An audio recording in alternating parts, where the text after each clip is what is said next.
Hello everyone, I am Eva. I am an author, a ghostwriter, a publication assistant, and a book coach. So anything having to do with the writing process, I help with and I am well versed in.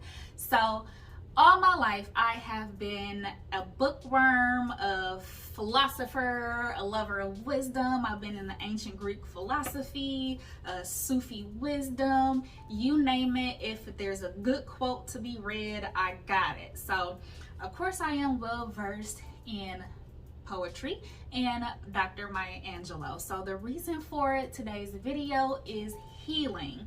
And so the theme is how to be connected with ourselves and how to help get over your obstacles through writing. I truly believe that writing has pulled me through some of the most difficult points in my life, and we're going to talk about that today.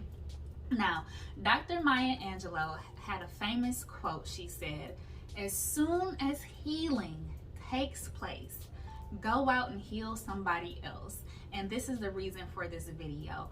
I want to help others heal, and I'm hoping that the power of writing can help you do that. So along my journey, the second book that I sort of set that I created was a book on love, a book on affirmations, and I self-published it. So I'll actually leave the links in the description. You can go check it out for yourself. But love. So not only is this book about, romantic love, it's about universal love, familial love, and healing the heart. Because when you talk about love, you got to talk about pain too, right? And so this might be a little bit of a longer video because I'm going to be reading you a couple of excerpts from my book and also talking about the corresponding journal that goes with it. So let's get started. For many, many years, I've been a writer. I've been told that it's my talent. I've been told I have a way with words. And these are literally just a few of the journals that I've written over like the past year maybe. So you can see that I write and I write and I write some more. And the really amazing thing is that periodically you can go through and look at your growth. You can look at your pain, your tragedies, and your triumphs if you write them down, right? The lessons that I learn, I write them down so that I can have them basically forever. And unless these get destroyed, these are a part of me essentially. And they've helped me heal tremendously. So back in 2008, I had a cousin pass away. On my mother's side, my sister passed away, and my cousin on my father's side passed away, who was really essentially like an aunt to me. And this was all within a 6-week period. So my cousin passed away in, I believe it was October, and my sister and my other cousin passed away in November. So I was floored. I was in a tremendous amount of emotional suffering, and I saw absolutely no end to it. I was literally cycling through my grief, my pain. I couldn't think about one loss without thinking about the other loss and then being triggered by the other loss. And not only that, 2 years prior, I actually lost a cousin up in Milwaukee, Wisconsin. He was gunned down at the age of 27. We grew up together. He was basically like a brother to me, and that loss was also tremendous. And that was the catalyst sort of for me getting my master's degree in psychology. I wanted to make sure I could help heal people in some way. And so part of my journey was earning my degree so that I would be able to counsel others. But my journey led me to write. And so actually, this is the very book, this is the very journal actually where a lot of my healing process took place. So if you are hurt in any way, whether that be brokenhearted over a relationship, a lost relative, a lost home, a sickness, I encourage you to write, because you need an outlet for your emotions. Instead of, eating them or drinking them or whatever have you, write them. Write them down every single day. It helped pull me through. It might help you as well. And another part of my journey was writing a book about love, because my heart was broken essentially through these losses.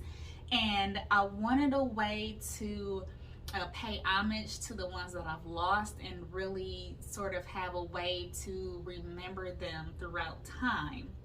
And so my mind might fade, my mind might forget, but my soul will always remember. And I think every time you write, you put out a piece of your soul. I know I do. I know that's the case with me. So a part of my very soul, a part of my very essence is in this book. So I want to share with you a few of the really pertinent points, or feel the points that I really, want to share. So this book is dedicated to Tony, Jermaine, Trudy, and Tennille. So these are my cousins and my sisters. So this book covers a fair amount of content. So I'm talking about self-love, giving love, receiving love, familial love, universal love, of course, romantic love, healing, and gratitude. Because at the end of the day, I'm so grateful for my experiences, and I'm grateful to have come through such a painful, difficult time. I'm grateful that I came through and ended up stronger because of it. So, what is the first thing that comes to your mind when you think about love? Right? So just take a second to think about it. What is the first thing or first feeling, sensation that you get when you hear the word love? It might be joy, it might be elation, it might be butterflies. And if that's the case for you, then awesome. But unfortunately, so many of us, when we hear the word love, it's like, we get a stabbing pain, or we think heartache, grief, emotional suffering. So if any of those things, the latter hit home for you and you're hurt about something, then this book is for you. So each of us experiences love in some capacity, whether that's positive or if it's painful. Write about it and read about it and see how you can get to the root of your emotional suffering. So yes, first thing, what comes to mind when you think about love? And so part of my healing journey, I use poetry and I use affirmation. And I really got into the works of Rumi. He's a ancient Sufi holy man from long ago. And I listened to his teachings, and I want to share with you a few of my favorites. So one of them is that lovers do not finally meet somewhere. They are with each other all along. And I truly believe that. At the point of this recording, I am a single individual, but I know that the person who is out there is also looking for me. What you seek is also seeking you. I truly believe that our time will come. Okay, so another one of his quotes that really resonate with me as far as healing goes is, do not grieve. Everything you lose comes round in another form. This is another one that really resonates and really truly speaks to my heart because of that loss that I've experienced, right? And trying to make meaning out of it. And I think that meaning making only adds to our suffering. At some point, you just have to trust, whether in a higher power, whether that be the universe, whether that be God, Allah, whoever, whatever being or entity you feel that is above or above your comprehension, let it go. Give it all up. Give it over to that power, that entity, or whatever you believe in, because it's going to help soothe you, and it's going to help bring about change and bring about that next thing that comes into your life. And we can't do that if we're hiding under a blanket for too long. So another one quote that really resonates with me is that if you knew the secrets of life, you would choose no other companion but love. I just love this. You would choose no other companion but love. And I decided to do that. Not a romantic love, not a familiar love, but a universal love, in that I want the best for not only myself, but for anyone that I encounter. Because why? I love with a purity, and I'm trying to find beauty in everything, right? So again, how do I heal? By opening up my heart space. Okay, let's keep going. Okay. Woo! So, back to love. Next question. Who is the one person you will spend the rest of your life with? I'll give you a moment. Who is the person that you'll spend the rest of your life with? Now, some folks might think, oh, that's easy. That's my significant other. No, you're wrong. The one person you'll spend the rest of your life with is yourself. Self-love is probably, I would put behind, or not even behind. Self-love is the ultimate form of love. Universal love, self-love, I put those first, right? You are the one person you will be with forever. When you wake up and when you lie your head on your pillow or your mattress or wherever you sleep at night, you. Therefore, you have to be comfortable in your own heart and your own skin, all right? So finally, I want to share a little bit of the story about the grief that I felt over the loss of my cousin. So every time I would go visit, the first thing I wanted to know, where is Tony? Where is he? Where is my cousin? I want to play with him. So I was 3 years older, 2 years or 3 years? 3 years older than Tony. And so we were like this. He didn't have any sisters. I mean, I didn't have a relationship with my brother at all, unfortunately. But so we were like this. We were running around to the corner store together. We were giving each other advice on the opposite sex growing up. We were sharing. We were caring. That was my homie. And so unfortunately, we definitely got different messages growing up. I got the message that, you know, you'll go to school, you'll be successful. And unfortunately, coming from where we're coming from, he didn't always get those positive messages, unfortunately. And he, you know, kind of stayed around Milwaukee. I went off, I branched off, I did my own thing. I came and went, and just basically focused on education. And in 2016, he was killed 2 blocks away from where we grew up at my grandmother's house, essentially. And the pain, if you lost someone suddenly, you might understand the rawness. It is raw. It is the equivalent, I feel like, of road rash almost. If you can imagine the layers of you being peeled away, and such suffering that caused, the tremendous grief, the tremendous pain. I felt there were times where I was literally breaking down.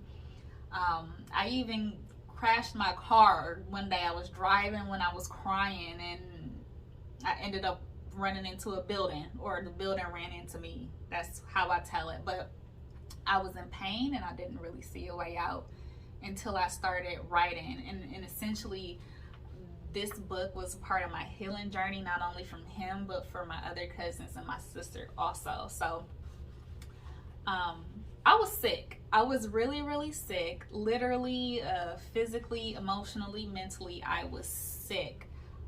And I could really do nothing about it but just sit in it. And so The months after his death was plagued with nightmares, emotional breakdowns, and severe depression.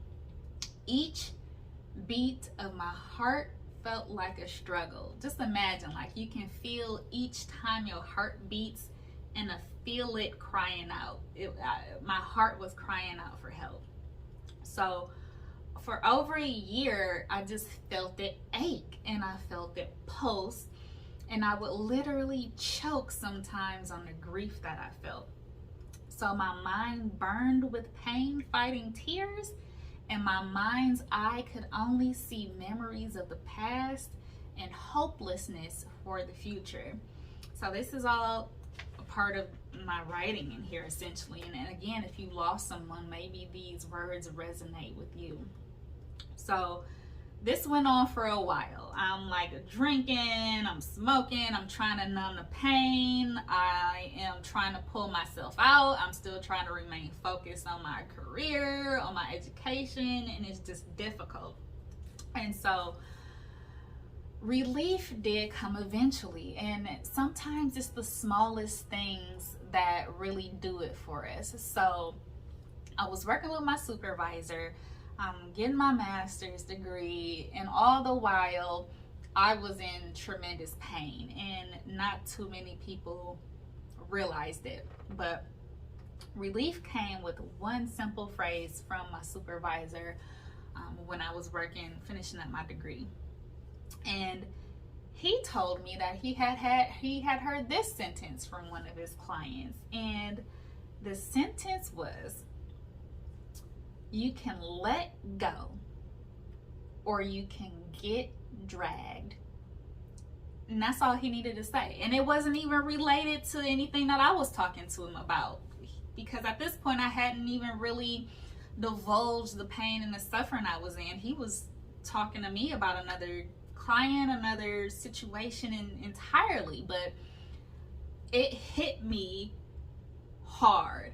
Let go or get dragged. And I realized in that instance, in just those 5 words, I had been dragged by emotional suffering for years and had not found a way to let it go.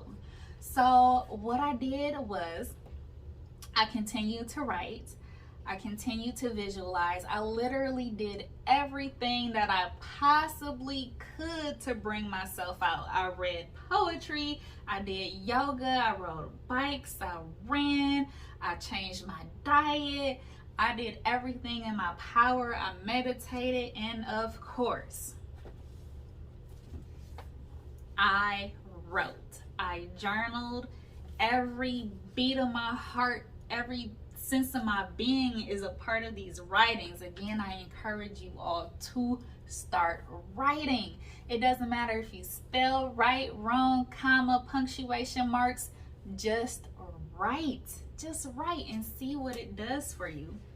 And so throughout this book, it is a part of the healing journey that I experienced. Now, I'm not saying that you have to go out and write a book and heal yourself that way, but perhaps you can find some sort of information with whatever you read, right? Whatever you read, whatever you write, let it resonate with you in a way, let your heart be open in a way that you can get those messages in from anywhere. Like mine, for example, came through a simple sentence, and that person doesn't even know how big of an impact that one sentence makes. But emotional suffering, pain of any magnitude will drag you for months, years, decades if you don't proactively do something about it. So if you need any help writing, if you need any ideas, if you need anything of the sort, feel free to reach out to me. I will leave a link in the description. I will leave links to my website and all my contact information. Go out and start writing. And I'll even do a little plug for myself here. This is my love journal, and basically it's a prompted journal. You can go through, take a look.